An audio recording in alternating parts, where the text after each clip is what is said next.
Hello, my dear students. I welcome you to today's presentation.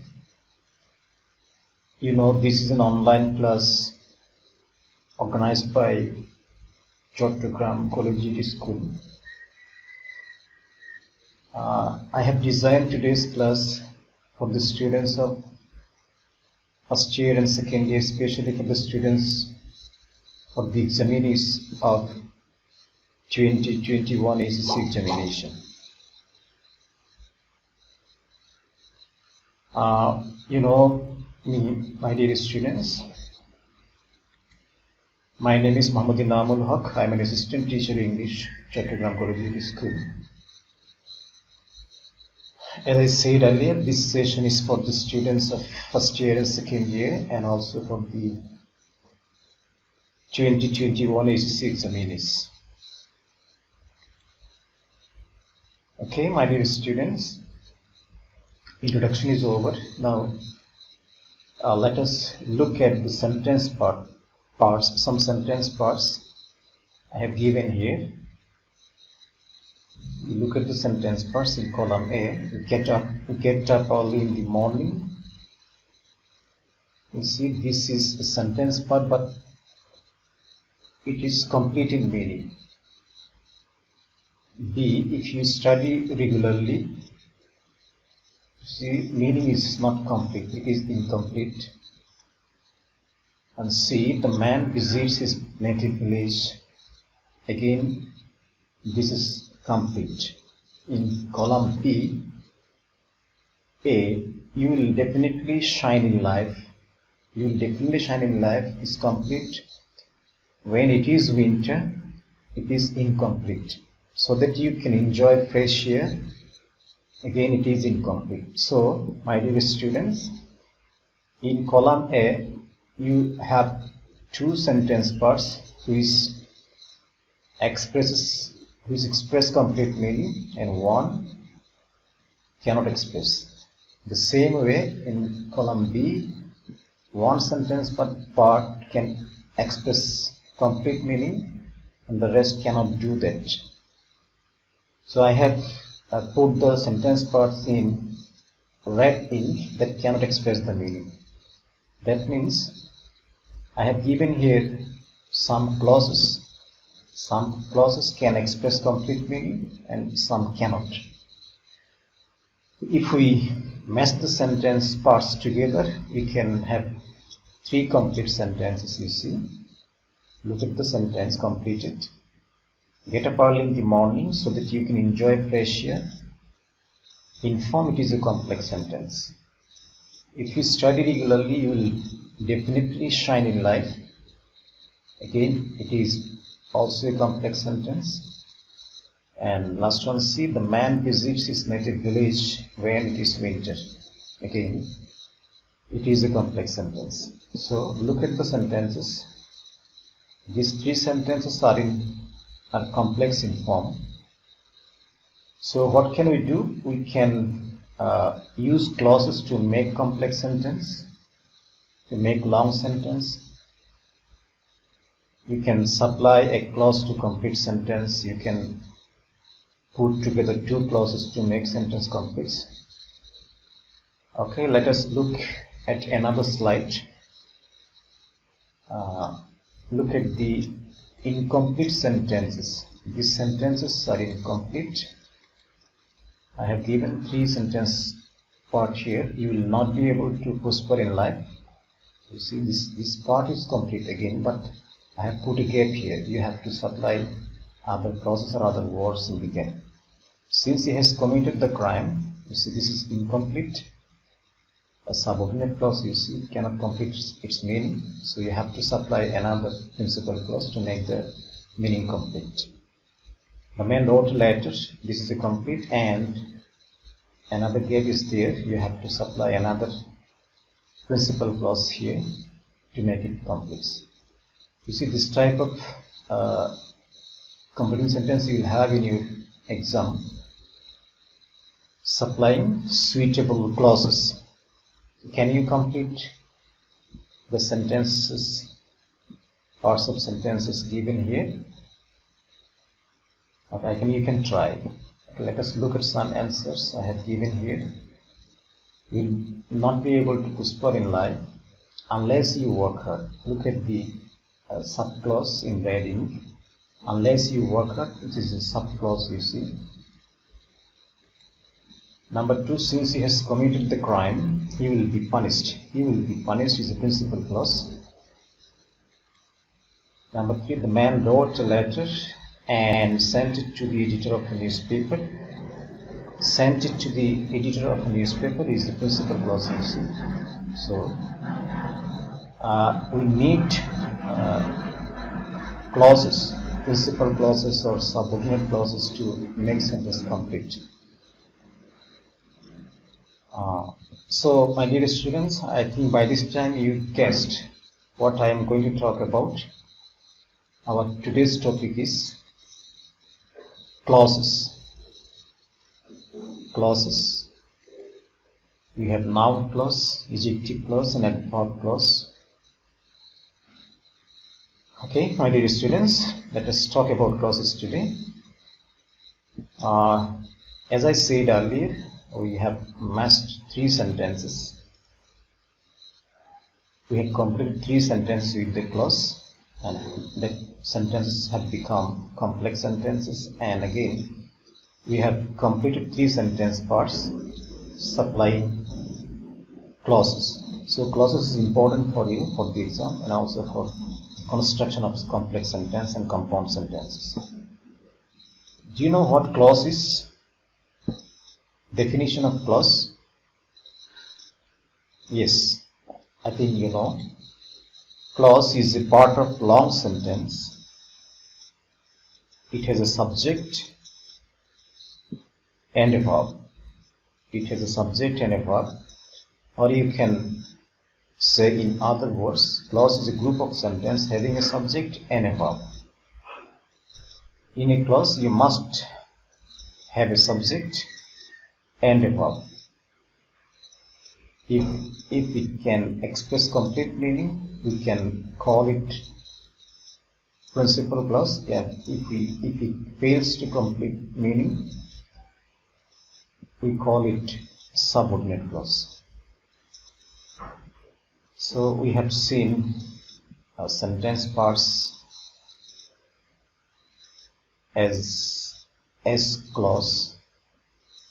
Now this is the definition. Clause is a part of long sentence and it must have a subject and a verb.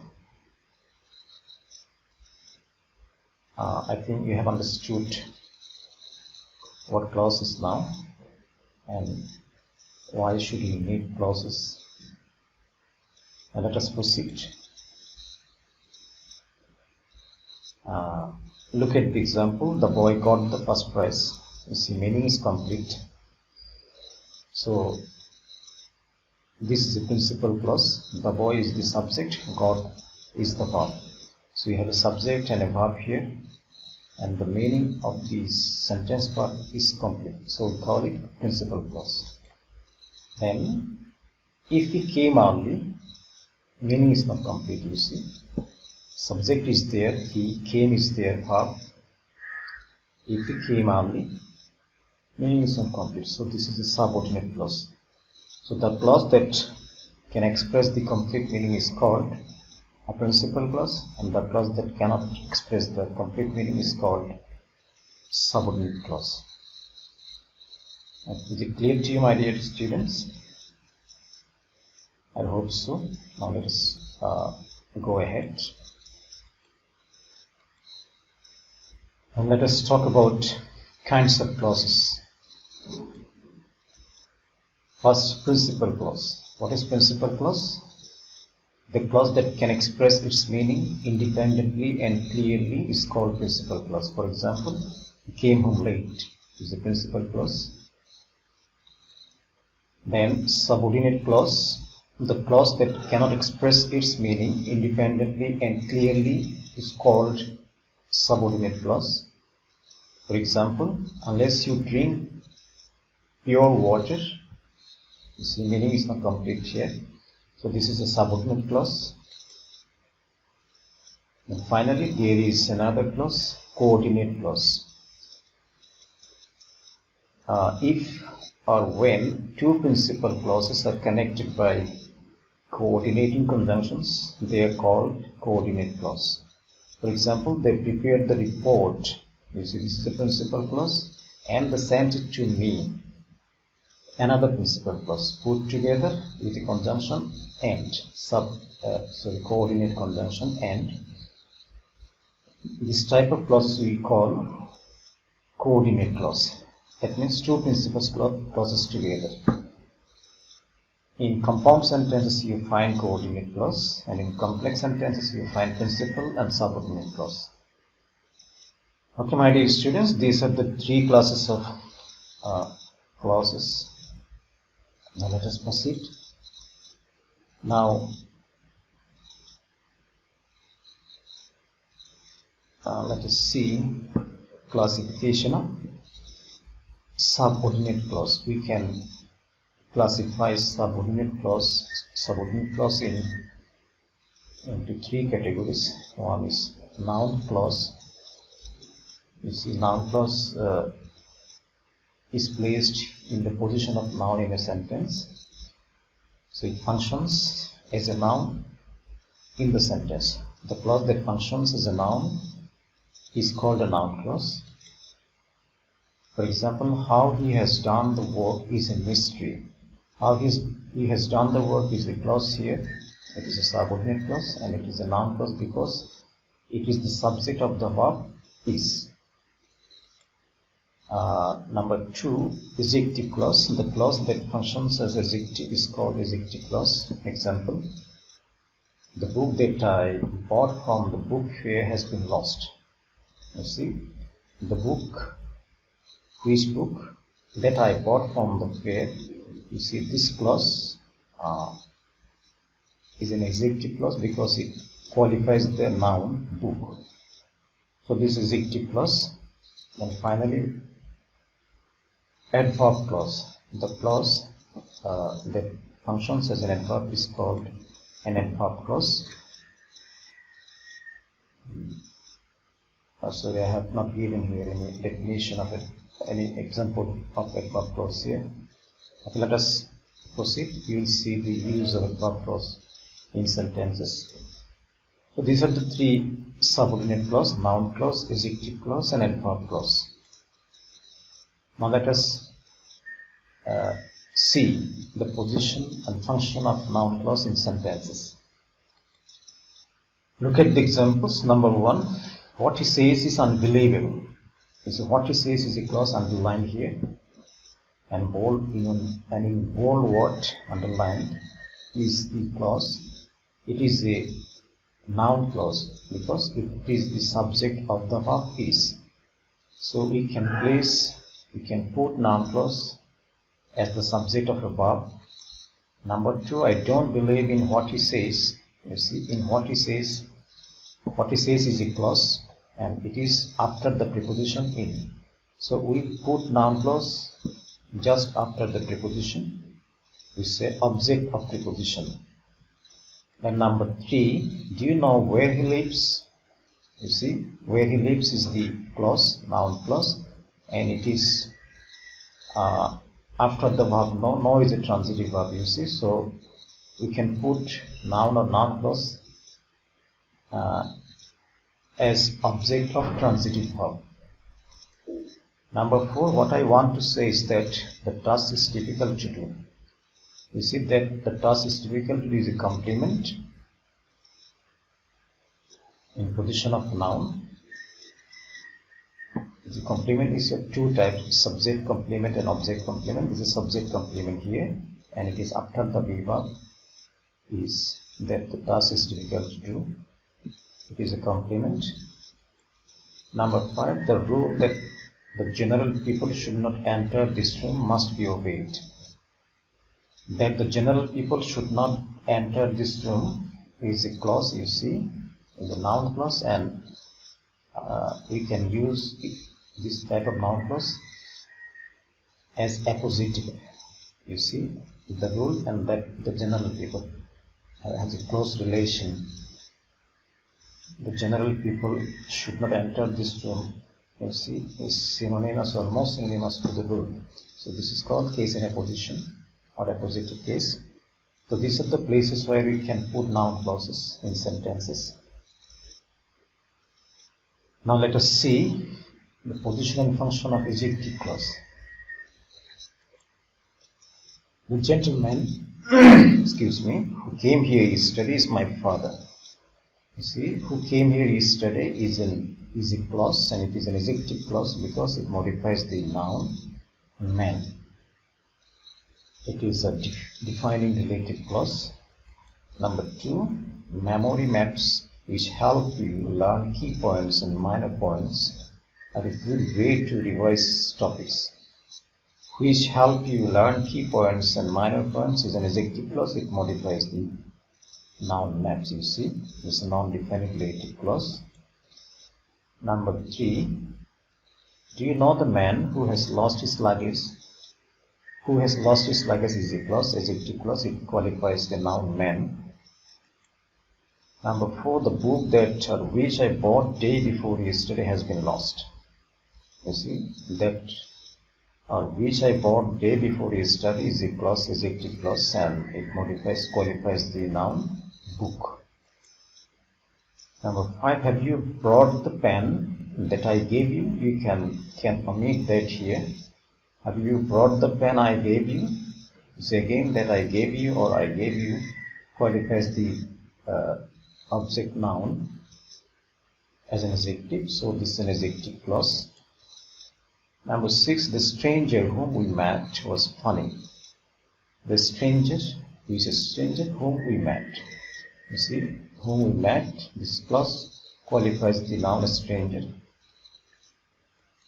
And finally, the girl whose mother died last night has no kith and kin here. The girl whose mother died last night, is a clause, adjective clause. It qualifies the noun girl. You see, in these sentences we have used some relative pronouns who, is, that, what, whose, etc., whom, etc. to begin an adjective clause. And this clauses qualifies the preceding noun, what we call antecedent. So man, in sentence number 1, man is the antecedent and who is the relative pronoun together. Who came here yesterday is a clause. These are the position and function of adjective clauses in sentences. You see, these are long sentences, and all the sentences you see are complex sentences. Then let us proceed. Position and function of adverbial clause. Number 1, unless you study attentively, this is an adverbial clause. It expresses condition, you see. You had a subject, you, study, verb, and unless is a conjunction, sub-conjunction here. So this is an adverb clause. Unless you study attentively, you will not be able to make a good result in the examination. So this clause, two clauses are here. Unless you study attentively is a subordinate clause, and you will not be able to make a good result in the exam is a principal clause. So altogether this is a complex sentence, and this subclause expresses condition here. So this is an adverbial clause of condition. Number 2, since the girl worked hard, she got succeeded. So since the girl worked hard, it's expressing reason here. Subordinate clause expressing reason. Number 3, he studied laboriously so that he could qualify the last round. So that he could qualify the last round is an adverbial clause, and it expresses purpose here. Number 4, the officer is so honest that he cannot do this kind of illegal act. Is an adverbial clause. It expresses effect or result. Number 5, though the boy secured good marks, he was not selected for the scholarship. Though the boy secured good marks is an adverbial clause of concession. Number 5, many people visit Cox's Bazar when it is winter. When it is winter is an adverbial clause of time. Number 7, you can go wherever you like. Wherever you like is an adverbial clause. It expresses, it denotes, refers to place. Then number 8, say as you want to invest. As you want to invest is an adverbial clause of manner. And then number 9, this book is as interesting as that book. It is as interesting as that is an adverbial clause which expresses comparison. So these are the adverbial clause in different position of the sentences, and again all these are complex sentences, you see, and you need to supply subclause or principal clauses to make sentence complete also. So you can use these clauses in 2 kind of activities in your examination to make sentences complex from simple or compound, and also to complete sentence supplying suitable clauses. These 2 items you have in your exam paper. Okay, my dear students, now by this time you have known the definition of clauses, kinds of clauses, position and function of clauses in sentences, and you know the purpose of clauses. You need to use clauses to complete sentence in the examination. You need clauses to make sentence complex or compound, etc. Now let us proceed. I have given here 10 sentences, 10 extract, and in each portion there is a gap. In the gap you have to supply suitable clauses. It may be principal clause or subordinate clause, or sometimes you need to supply the part of the clause, you see. Some portion of the clause may be given here, and you have to put the rest of the clauses.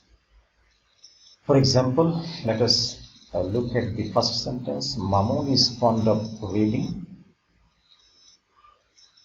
Whenever he goes to the book fair, I have put a gap here. He has a good collection of books now. So this is the portion in sentence number 1. You have got 3 sentences in number 1. Mamun is fond of reading. Sentence is complete. Whenever he goes to the book fair, you see this is a subordinate clause given here. Whenever he goes to the book fair, then I put a comma here. In the gap you have to supply a principal clause. Then the last portion, he has a good collection of books now. So altogether 3 sentences are here. So look at the context of the sentences, the meaning. Accordingly you have to supply a suitable clause here. So in the gap you have to supply a principal clause. Now I am giving you 10 minutes time to complete the sentences with suitable clauses. As I have discussed a number of clauses here, their position, principal clause and subclause. So having these things in mind, I'll try to fill the blank space with a clause, either principal or subordinate or portion of the part of the clauses. Okay, my dear students, do the activities in 10 minutes.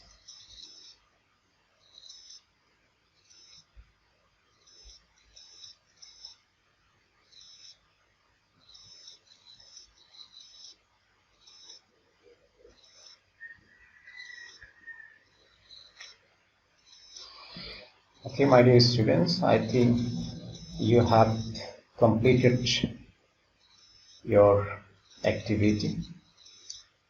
Now let us see. I have given here 5 answers for you for 1, 2, 3, 4 and 5. Let us look at the answer and match your answer with mine.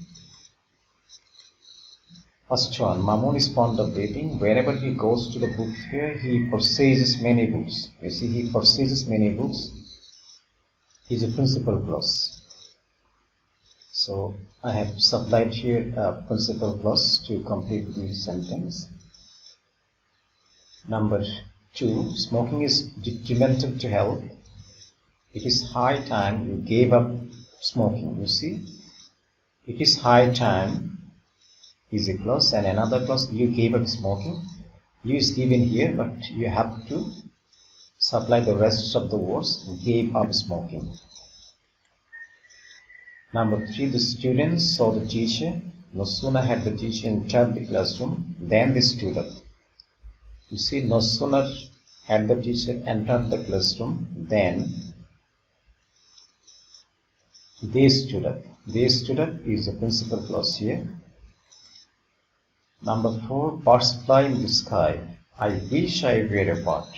You see, I wish is a clause, I were a bird another clause, but I is given here, so you have to put only were a bird. Number 5, my mother was a philanthropist. She loved to live among the villagers so that she could help them. This is so that she could help them is the subordinate clause, but so that is given here, so you have to supply the rest of the sub clause, she could help them. So these are the 5 clauses or part of clauses I have given here. So try to examine them and look at the use of the clause in the sentence. You have to write down 10 sentences, complete 10 sentences of the examination, carrying 1 heading each mark for the students of 2021 HSC exam. Otherwise, it carries half marks each, in total 5 marks. So the student of examiners of 2021 HSC exam can have 10 marks here. We'll have 10 marks here. So be careful using the clauses so that you can secure good marks in the examination. Okay, my dear student, I have given here 5 answers for you. Match your answer with mine, and you have the rest 6, 7, 8, 9 and 10. I'd like to prescribe the rest of the sentences as your homework, so complete it at home and please submit it to me or to your teacher when the classes are reopened. Okay, my dear students, let us call it a day today. Thank you. Stay home. Stay safe.